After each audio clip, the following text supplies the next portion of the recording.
Okay, Razor Gore. You'll be split into your groups. You'll be healing your 2 groups. All the Shams usually chill in the middle in kind of like a square. And you can watch other groups as well, but you mainly want to stick to your own groups and place Wind Fury, Strength of Earth. Healing Stream is what I did this time because we had a lot of fire res. It's kind of like a gauntlet.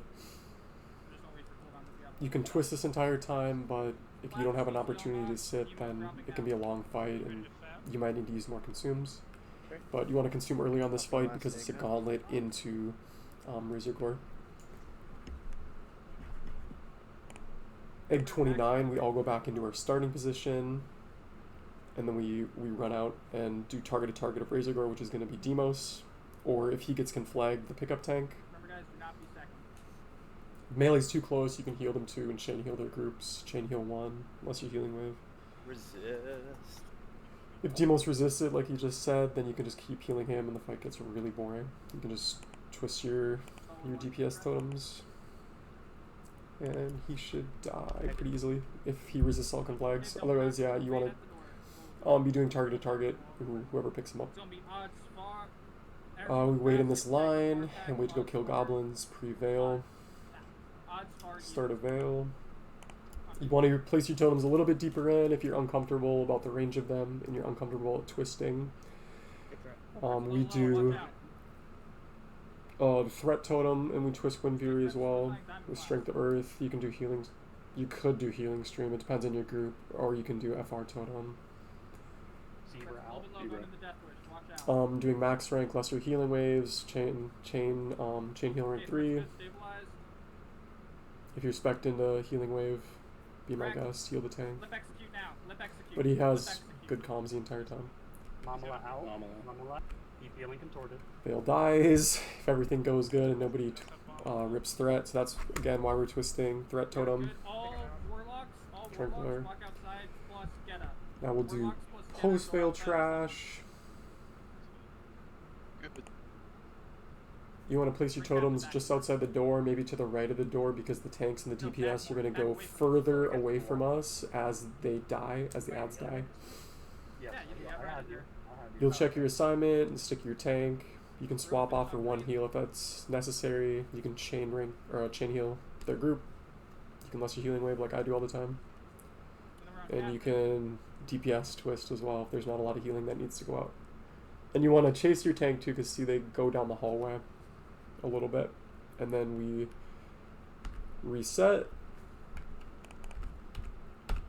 We kill the 2 that the druids are sleeping. We want to make sure the druids are healed at all times, and then we work our way into this room. This one's always a little bit sloppier because it's not LOS. Just kind of out in the open. Everybody can be bombed if something isn't slept immediately. I'm chain healing my group. I'm chain healing other people's groups and swapping back to the tanks that are picked up on the targets. I'm moving around. I probably shouldn't be this close. It's pretty dumb. I have FR totem, healing stream totem, Wind Fury, Strength of Earth. You can twist that if you want. Moving into the second guy, and then we go pre-Broodlord, the Gauntlet. You want to be super mindful of your totems. I was doing 1 or 2, and I probably should have just 1 because I pulled a couple Dragon Packs, which isn't a super big deal, but it cuts down on the pace of the raid, and you get kind of made fun of. So just a couple totems or 1. And then we work our way, moving from cubby to cubby, drinking, healing, chain healing. The packs look really big, but not a ton of damage comes out. You'll just be kind of sitting in a big ball, hopefully not getting suppressed. We work our way up, we're on floor 1. We're chilling in the cubbies till we go to floor 2. Making sure I'm not LOSing anybody. Pulling my totems with me everywhere I go, like on me every like few feet we go. You want to move them. We're chilling here, clearing out everything big. Moving to the cubby, drinking as much as possible. Going to the next cubby, drinking, chain healing, moving my totems. Chain healing, drinking, moving, next cubby. That will be pre-boss, so you want to make sure all your totems are on you. You want to make sure as you're running into the boss, you're doing big healing comms on the tank, and then you place your totems. You can place a Wind Fury early in this cubby, so your group will move in with Wind Fury, but then you want to replace all your stuff, making sure everybody's getting healed when the boss comes out, because he Mortal Strikes the tank really hard and Blast Waves a couple melee groups. You can watch that. I'm healing, make sure Demos gets healed, heal, and then I'll eventually move up and start placing totems. Awesome, now I'm looking for more healing. I'm going to chain heal a group. I'm going to chain heal Demos. I'm going to click a totem. I'm waiting for the melee groups to pretty much get Blast Wave. I'm just dumping chain heals into the melee group. Just like assuming they're going to get Blast Waved. Because like Demos has like 7k comms usually. You can watch a Blast Wave now. It's a lot of damage, so DPS should wait and then to go in and get healed, but they don't, so you just want to heal them right away. They assume they're going to get healed, I guess. And then I'm back to big comms on the tank. And then we'll run away from the door as soon as he dies, because the Drake is close by and we don't want to pull any of the packs. I'm the techie tank healer, so I'll be with Crux in his group, placing Poison Totem, Wind Fury for my tank, Strength of Earth. I'll be dispelling him with poison, or dispelling his poison. I'll be doing lots of lesser healing waves on him, even when he's full HP, assuming he's going to take damage. I'll be dodging the Fire Nova, I think it's called, Rain of Fire. Alright, I'm going to place my totems.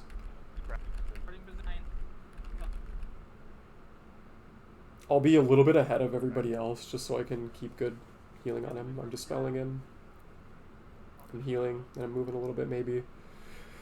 You can swap to the tanks in your group, or your assigned tank, or other people if they need healing, but you want to be pretty much always on Crux if you're assigned to him. We'll do a couple more pulls like this, and it'll be Fire Maw. I'll just go to Fire Maw.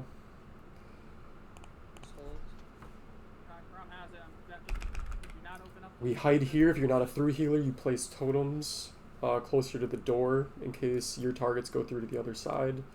Wind Fury, Twisting, Grace of Air, Strength of Earth, Fire Totem, Healing Stream. Subutai rips early, so we have to NS him like 3 times. That was a good one. And then back to tanks that pick it up. People were picking up stuff semi-randomly in this raid, so it's really important to have threat on your bars because you don't necessarily know. Not always the exact people picking up stuff. I'm doing a lot of max ranking, and I'm waiting to be waiting for 6 stacks so I can hide. It says stacking fire damage debuff on you, and you only take more and more damage, so you just want to hide it off so no one has to heal you a lot. And when you're in here, you can check to see if you need to consume, and you can heal other people that are hiding with you. It's not always obvious, but if they're in range of you, like they are in my bars, you can heal them. And then I go hide it off, and then I'm back healing the tank or chain healing other people. You can sometimes sweet spot and just heal. You can hide and not get any stacks and heal, but it's not always the case. So you just want to be ready to hide. And then Fire Maw should die pretty easily.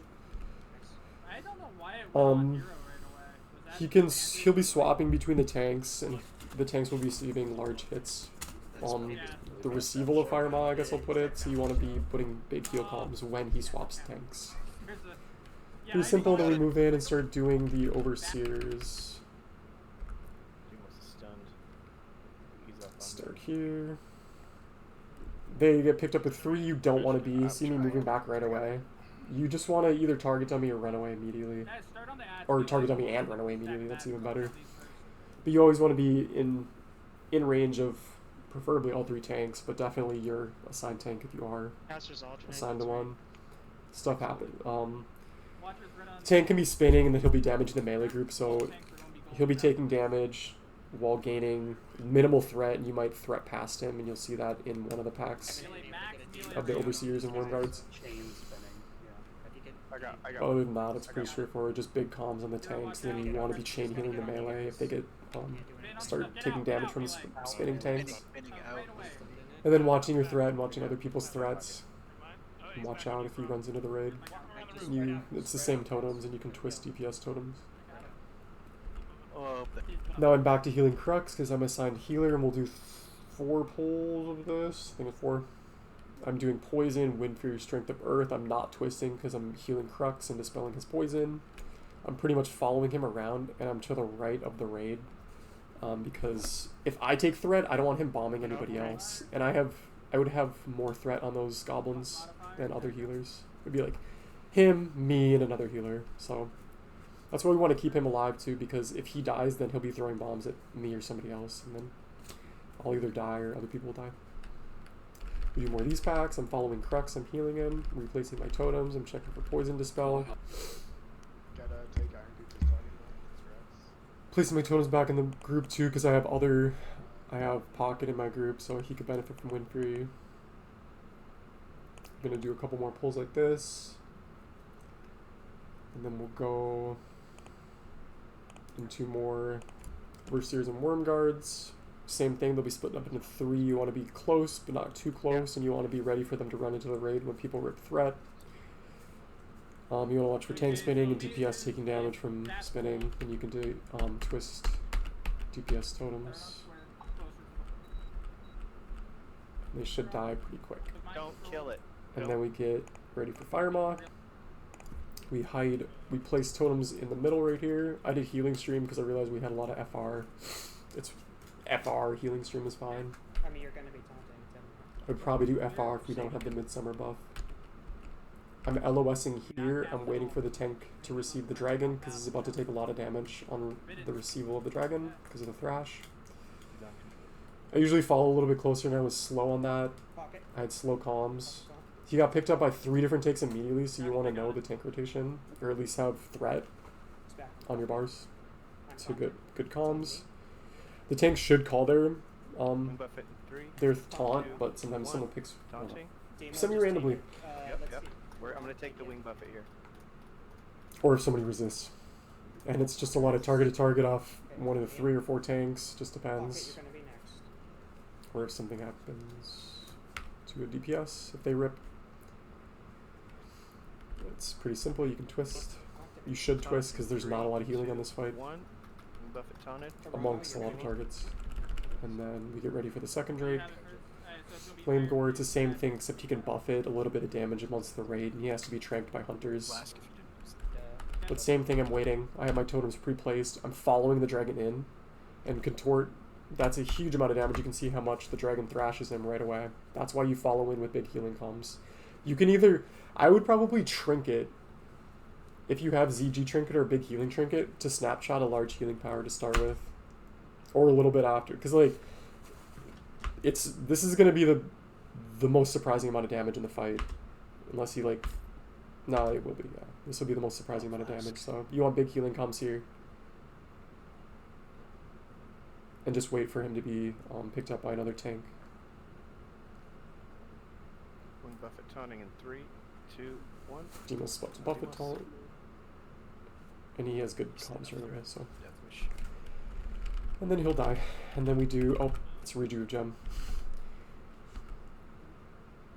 Now we do more Worm Guards. These ones are always weirder and more dangerous for some reason, so I have to target dummy and potentially lip because I was getting threat on Pocket spin. He wasn't. I was having to heal him more than he was DPSing the boss, obviously.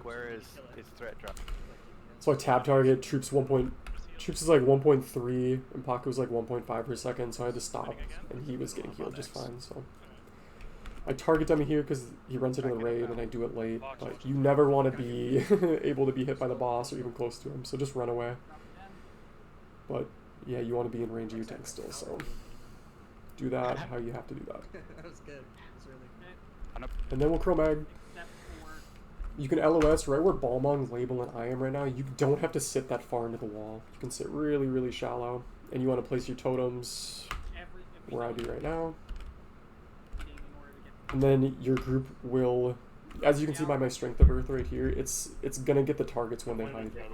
I think I mess up and I don't twist 100% on this fight because it went a little long and I was the tanks were picking stuff up too and we're all practicing twisting. But yeah, you want to twist this fight because there's only a little bit of healing, or there should be just a little bit of healing on Demos only, and then if there's a time lapse, the threat pickup, which there is this week, and I think we had to figure out time lapse right away, so we didn't all eat it. I'm replacing my totems. Hide call gets called super early. Super early. Time lapse first. It's gonna be on pocket. Time lapse. Okay, pocket's gonna pick it up. We all didn't hide because I guess we didn't know it was time lapse this week. But now we will hide. I just hold it. No. Next breath we're also down. I'm healing. There's going to be a little bit of healing because the fight went on a little bit long. But also you want to be just dispelling everything. Poison and disease. Or if a lot of people in your group, you can just place a totem quick. But pretty much just Demos and tanks are going to be healed. Now we're sitting out for time lapse. And Contorted's healer or Pocket's healer, whichever one, we're kind of swapping to pick up. They would also hide, and then they'd run out and start healing him because there is his assigned healer. So if you were assigned a time lapse healer, you also hide with the tank. Otherwise, you're staying out because you don't want that threat. He'll turn to you and turn to the raid and breathe and attack. Right here, we're gonna have to hide again. Contor picks it up, then Pocket picks it up for some reason. A couple NSs go out on each of these targets. Back on Demos, his healers weren't assigned to him, healing him, and then he gets thrashed and died. Couple seconds left. Mainly because he was frenzied and enraged because of the length of the fight and because the hunters didn't trank. RP Demos. That's why you want to... Nothing can happen on Chromag until something happens on Chromag, so you want to focus up and kind of know the entire fight. Let's go to Prevail.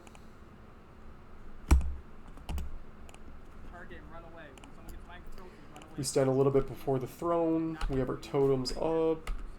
You can twist if you want to, but you don't want to nuke your mana early because it's a long fight, so you want to consume early too.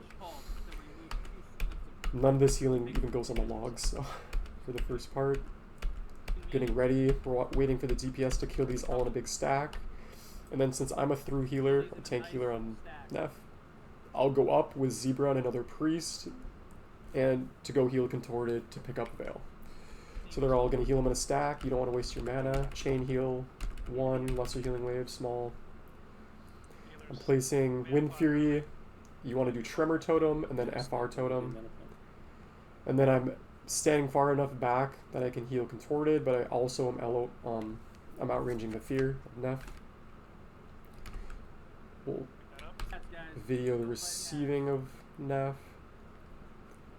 It's not a huge amount of damage because Contort knows what's up, but he'll be taking consistent damage now because he's tanking Neff. And he needs big comms right away. Big comms and consistent comms. And now I'll be chain healing the raid, swapping back to the main tank, and then replacing my totems when necessary. If you want, you could twist forward and back to outrange the Fear, or you could just get feared with a Tremor up. But right now, none of the healers, me, Zebra, Vizzy, are not going to get feared right now. And you can watch the entire raid get feared. Just all because we're a little far back, but if you look at that checkered line, if you're behind that, it looks like that's the perfect range. So now we're backed. Big heals on just the one targeted target. Waiting for class calls. If there's a priest class call, then there's only Sham's healing and Mamala. If it's a Shaman class call, your mana gets nuked. Rogue class call happens shortly, and he has to flip the dragon. You have to watch the rogues because they might take lethal damage or at least a lot of damage. They might get cleaved off the rip. Another Fear. Perfect, I'm outranged. You can twist a Tremor if you look at your group and think they'd benefit from that, but it's probably going to tick within a couple seconds anyway. Contorted had to flip, the rogues took damage. Oh, my phone. And a dog on. Position, guys, it got flipped. Be behind him. Let's finish this video. Big heals on Contort as he has the dragon flipped. Waiting for more Fear calls. Just big, consistent comms on Contort. Looking for other people to take damage. It's a pretty controlled fight. As long as the class calls go good. Decurses on Contort because it's a healing curse. Looks like Shaman class call right at the end, and it'll nuke all your mana. So you don't want to consume during that. You just want all your mana just to be consumed, and then you mana pod or Dark Rune after that once the class call's done, so you don't waste all of it. And that's BWL.